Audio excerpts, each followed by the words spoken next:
Assalamu alaikum friends. Welcome to Simply Perfect Spices. आज बनाते हैं भुना हुआ, मसाले वाला, मज़ेदार, बाल्टी गोश्त।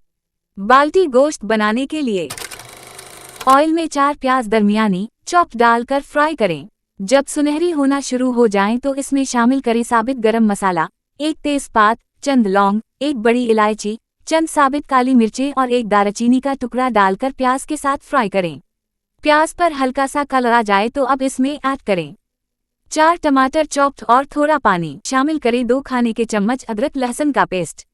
स्पाइसेस ऐड करते हैं कश्मीरी लाल मिर्च 1.5 चाय का चम्मच, हल्दी आधा चाय का चम्मच, धनिया पाउडर 1 खाने का चम्मच, पिसा जीरा 1.5 चाय का चम्मच और नमक हस्बे जायका। गोश्त बॉईल करते वक्त भी नमक ऐड किया था तो यहाँ कम ही ऐड करेंगे। अब इसको भून लें।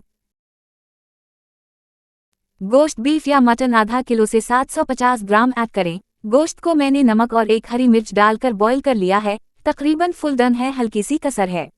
अब गोश्त को टमाटर और मसालों के साथ भूनें।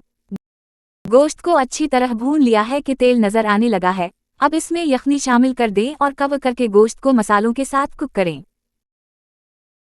गोश्त गल गया है और पानी भी कम रह गया है। अब आखिर में ऐड करें लेमन जूस 1 नींबू का, आधा चाय का चम्मच पिसा गरम मसाला और पिसी काली मिर्च 1/4 चाय का चम्मच, हरा धनिया चॉप्ड और हरी मिर्च डालकर मिक्स करें और पानी खुश्क कर लें।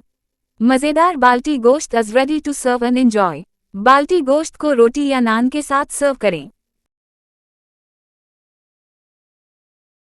Thanks for watching. अगर आपको ये रेसिपी पसंद आई है तो लाइक, कमेंट और दूसरों के साथ शेयर करें और नई रेसिपी वीडियोस के लिए सब्सक्राइब करना ना भूलें।